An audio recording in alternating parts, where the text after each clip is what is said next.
Tonight we continue our look into how the state handles how teachers are investigated. On special assignment, News 13's Lizzie Mitri reveals cases of alarming allegations and looks into why PED decided those teachers should keep their licenses. Hi. Hello. Sixth grade math teacher David Scully was still in the process of getting his teaching license in New Mexico when he found himself in front of police 2 years ago. Have you ever been attracted to any of your students before?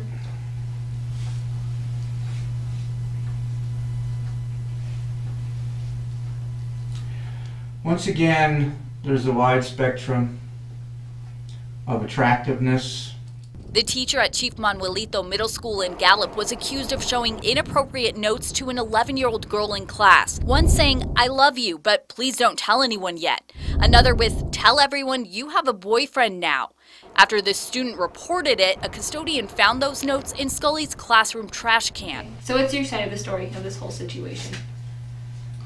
That I did not write those notes, that I have never passed notes to any student. He only conceded the handwriting was similar to his own. When asked if he had feelings for the 11-year-old, he said he was managing his feelings towards all the students. There are a lot of cute girls in the class, all four of the classes.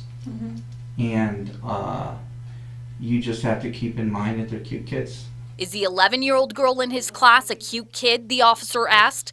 Scully said she presents herself in a, quote, pretty manner. But so do some of the other girls. A lot of the girls have very nice figures. A misconduct report shows the district fired Scully 2 weeks later for not getting his teaching license in the 3 months since starting his job, as the state requires. The district also noted a fellow teacher had previously accused Scully of telling her he wanted to rub up against her like a dog. And then she said he did rub up against her, though Scully denied that's what happened. Then the district said it gave Scully a letter of reprimand for showing a sexual harassment video meant for adults to his 6th grade students. The district reported all this to the Public Education Department, or PED, something Scully was worried about.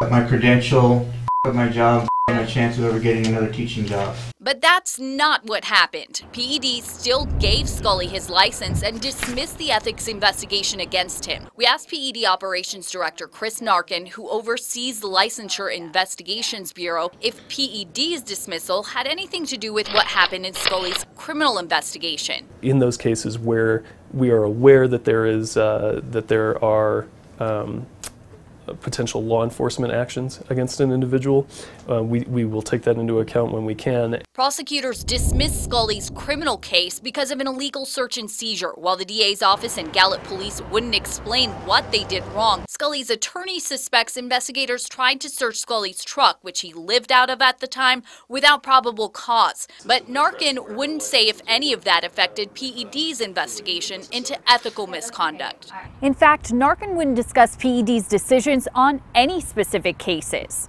So even though the state's public records law allowed for the release of hundreds of partially redacted PED licensure investigations, PED would not talk about them. But if the public has questions about the decisions that PED made, no one will answer to that.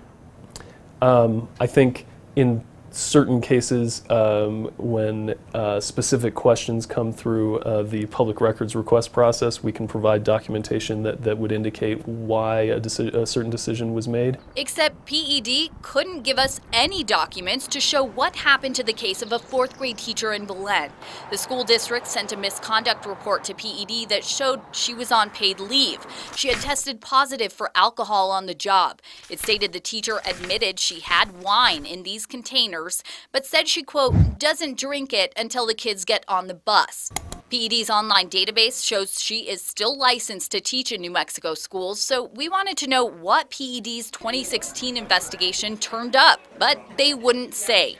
And after 3 records requests, they can't provide any documents to show if this 2-year-old case is closed. I was told that's all the paperwork that's on file. So what does that mean? I mean, does PED not have records in that case? So I can't speak to a specific case. The department aims to ensure that the records keeping process is as complete and the retention of those records is as complete as possible.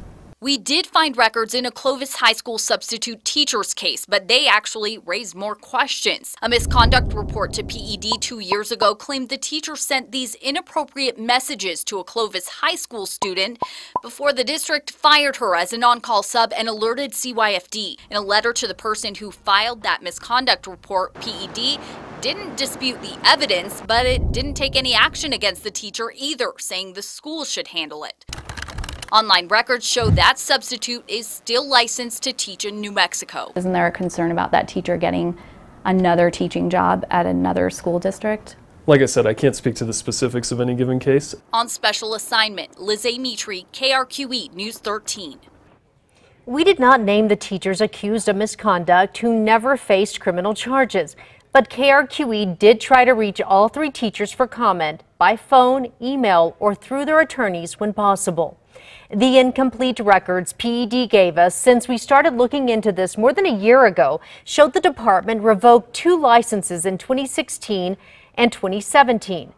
Now, this morning, after our first special assignment on this issue aired, PED called with different information, saying it actually has records of 5 revocations in those 2 years.